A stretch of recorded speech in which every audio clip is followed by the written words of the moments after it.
aba yabaye umuntu udasanzwe, aba yabaye umwana w'Imana, ijuru riba ryabaye irye, aba afite citizenship cyangwa se aba afite nationalité, ubwenegihugu bw'ijuru, ku buryo ngo ntaba akiri umuyuda, ntaba akiri umugiriki, ntaba akiri umunyafurika, ntaba akiri umunyamerika, ntaba akiri umuzungu cyangwa umwirabura, ntaba akiri umukene cyangwa se umukire, ntaba akiri uwize cyangwa se umuswa, ntaba akiri umuremure cyangwa se umugufi. Abantu bagiye bavuga ikintu cyitwa deliverance, mbese kuba umuntu yabohoka, umuntu ubuzima bugahinduka. Abantu bakavuga ko bakorera abandi deliverance, ariko reka mvuge ngo ni ikinyoma.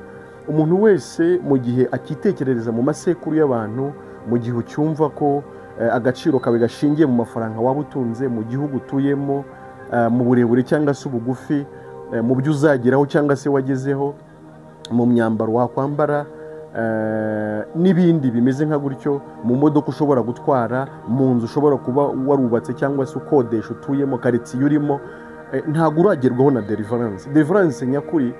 Yatugize ibirangirire, yatugize abadasanzwe, kubera ko muri Kristo turiho kandi tuzahoraho iteka ryose. Kristo ni umwami kandi ni umwami wacu, natwe tuzimana nawe, iyo ngoma ye ntizahanguka. Nta mpungenge dufite ko igihe kimwe atazaba akiri umwami, nta mpungenge dufite ko ingoma ye izavaho noneho tukagira ibibazo kubera ko tutakiraba uwo mwami, cyangwa se tukagira ibibazo kubera ko hari undi mwami wamurushije imbaraga.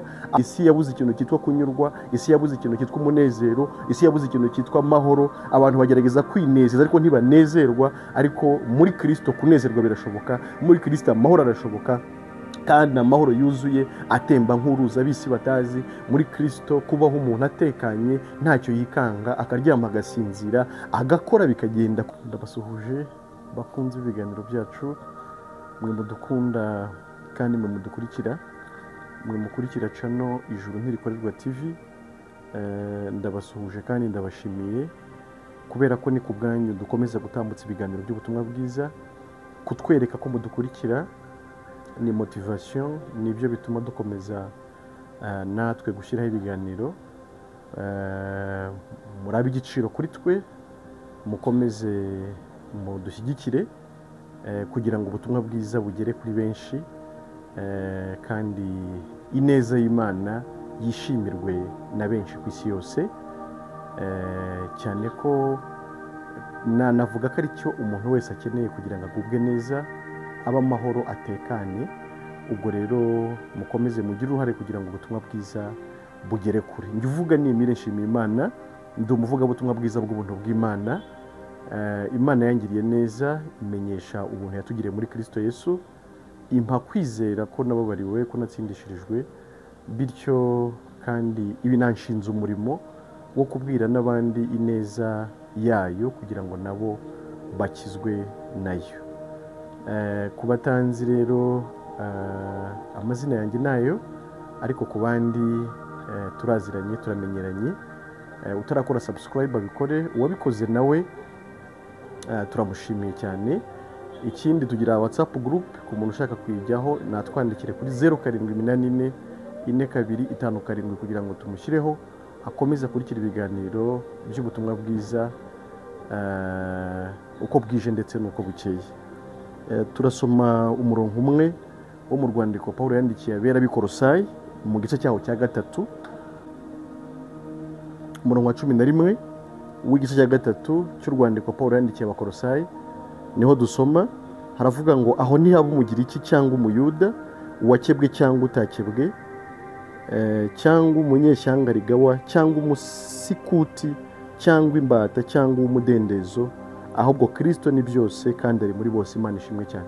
Ndashaka kuvuga ubuzima bushya duhererwa muri Kristo Yesu, ubuzima butugira abandi bantu badasanzwe, abantu badakwiye gutekerezwa mu buryo bw'abantu busanzwe, nabo kandi badakwiye kwitekereza mu buryo bw'abantu busanzwe.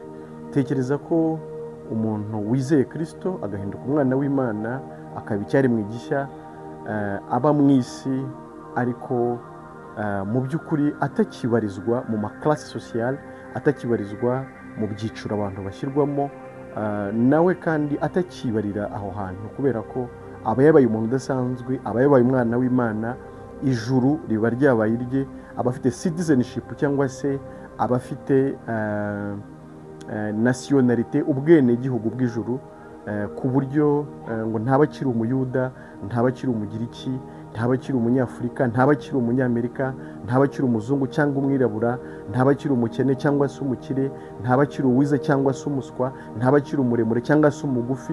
Mbese ni umuntu udasanzwe Imana yagize mushya muri Kristo Yesu, ameze nk'uko Kristo ameze.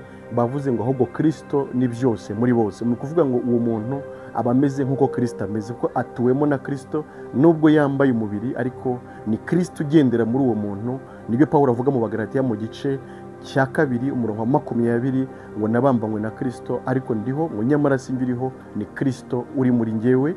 Ni ikintu gikomeye cyane rero umuntu wese akwiriye kumva, umuntu wese akwiriye gutega amatwi akacyumva neza.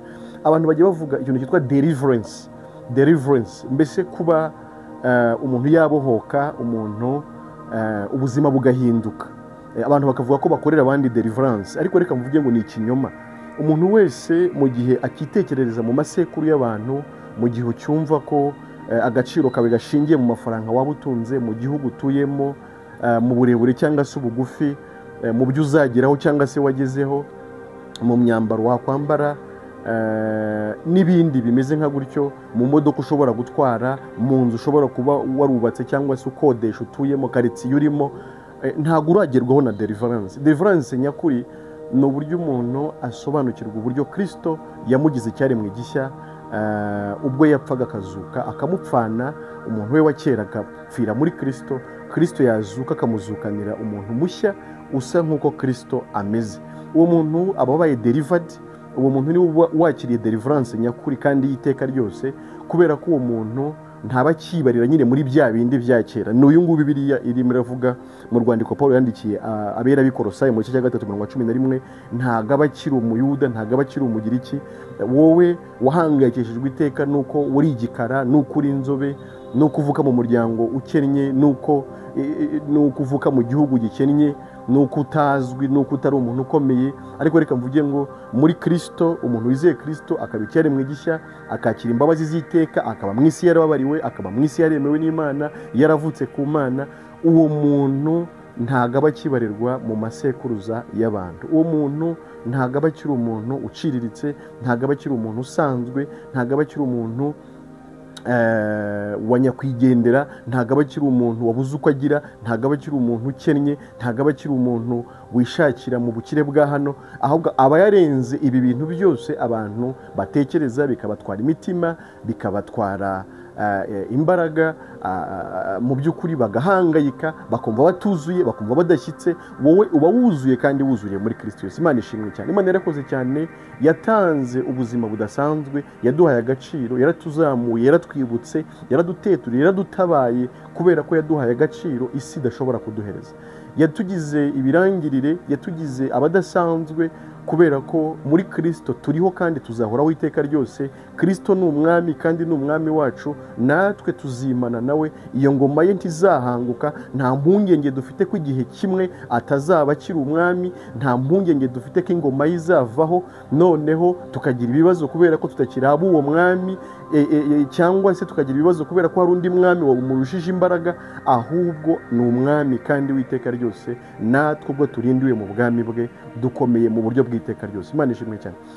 Wowe wahangayitse, wowe wumva bitagenda, wowe wumva utuzuye, wowe wumva ntacyo uri cyo, wowe wumva abantu batakwemera, ugakora byose ngo bakwemere, n'ubundi ukumva ntiwemewe, ukumva hari aho utaragera, n'ubundi si nuko imeze. Ibyo ugezeho bikwereka ibindi utari wageraho. Niyo mpamvu iteka ibyo mu isi bidashobora gufata umutima w'umuntu ngo biwukomeze. Umuntu yumva aguwe neza, yumva anyuzwe, yumva atekanye, kubera ko hari ibyo yagezeho. Iteka umuntu ahorana impungenge zo kuvuga ngo nubwo bimeze gutya ejo bizahinduka, kandi nibihinduka bishobora kumbana bibi. Nta muntu wageze aho agera ngo yumve ko byarangiye, ahubwo iteka umuntu wese yumva ejo bishobora guhinduka bikamugendekera nabi. Ariko muri Kristo ntago ariko bimeze. Kristo ni Alufa akaba na Omega, ni itangiriro akaba n'iherezo y'imye ingoma, kandi ingoma ye ni y'iteka ryose. Ni umwami w'abami, ni umuremyi wa byose, ni ubeshaho byose, ngo byose biramizwa, aramiza byose akoresheje imbaraga z'ijambo rye.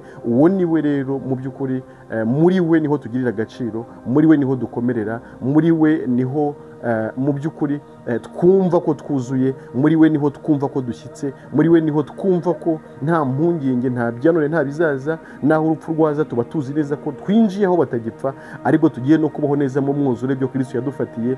Tekereza ubuzima nk'ubwo, tekereza kubaho nta kigukanga, tekereza kubaho nta kigutera ubwoba, tekereza kubaho wuzuye ibyo isi yananiwe warabibonye. Isi yabuze ikintu cyitwa kunyurwa, isi yabuze ikintu cyitwa umunezero, isi yabuze ikintu cyitwa amahoro. Abantu bagerageza kwinezeza ariko ntibanezerwa, ariko muri Kristo kunezerwa birashoboka, muri Kristo amahoro arashoboka, kandi amahoro yuzuye atemba nk'uruzi ab'isi batazi. Muri Kristo kubaho umuntu atekanye, ntacyo yikanga, akaryama agasinzira, agakora bikagenda, kubera ko aba yumva neza ko mu by'ukuri muri Kristo nta gihombo kirimo. Muri Kristo byose ni amahoro, muri Kristo niwe ushobora byose, niwe udushoboza byose. Umuntu akabaho yumva ko yuzuye, yumva ko nta high standard life yindi ibaho uretse iyo yakiriye muri Kristo Yesu. Nawe nkwifurije kugubwa neza, nawe nkwifurije ubwo buzima, nawe nkwifurije ayo mahoro, nawe nkwifurije uwo munezero, nawe nkwifurije kuzura, kuba wuzuye aho uri hose, ukumva ko uhari kubw'umwami, kandi umwami akumenyera byose, kandi ko akubeshaho, kandi ko akurinze, ukabaho wumva neza kuri mu mwanya ukwiriye kubamo. Iteka abantu bicuza amateka, iteka umuntu aravuga ati iyo nza kuba narizangana gutya, iyo nza kuba narabonye akazi kameze gutya, iyo nza kuba naravutse mu muryango umeze gutya, iyo nza kuba naravukiye mu gihugu kimeze gutya, wamba nkajya kuba mu gihugu iki n'iki. Umuntu wese akumva arahangayitse, umuntu wese akumva ntiyuzuye. Ariko ndagira nkubwire ibanga rikomeye cyane: ahataba umuyuda cyangwa umugiriki, ahataba umuzungu cyangwa umwirabura, ahataba umunyamujyi cyangwa umunyacyaro, ahataba umukire cyangwa se umukene, ahataba umuremure cyangwa se umugufi, ahataba igikara cyangwa se inzobe, ahataba n'imibiri yombi, ahataba ubyibushye cyangwa unanutse, ahantu twuzuriye muri Kristo, Kristo akaba byose muri bose. Nawe ndakwifuriza kwibera aho ngaho, ndakwifuriza ko twabana aho ngaho, ndakwifuriza ko twabana mw'ubwo buzima. Ubuzima nakwifuriza umuntu wese, kubera ko nzi ko nanjye bwampinduye, nawe buzaguhindura. Nawe uzumva icyanga cy'ubuzima, nawe uzumva kubaho neza, nawe uzumva kuzura icyo bivuze, uzumva ubukire nyakuri icyo bivuze, uzumva icyubahiro nyakuri icyo bivuze, uzumva ubwenge nyakuri icyo bivuze, uzumva ubuzima wari warabuze ko noneho hari ahantu bwabonekeye. Ndabashimiye mwe mudukurikira. Navuze mutarakora subscribe abikore, utarajoininga group yacu ya WhatsApp ndamurarika, nyandikira kuri 07844255. Niba uri hanze y'igihugu cy'u Rwanda, koresha akamenyetso ko guteranya 257 twibanire ku rubuga rwa WhatsApp rw'abera benshi cyane, bagende barushaho kuvuga imirimo itangaje Yesu yakoze. Bazakumenyesha byinshi, uzunguka byinshi. Ngwino tubane, ngwino tunezererwe Yesu, ngwino duserebure insinzi y'umusaraba, ngwino nawe ukungahazwe n'ubuntu bw'Imana. Amahoro y'Imana abane namwe mwese, mwebwe abizeye Kristo, mwebwe abera baziranenge, none n'iteka ryose. Amen.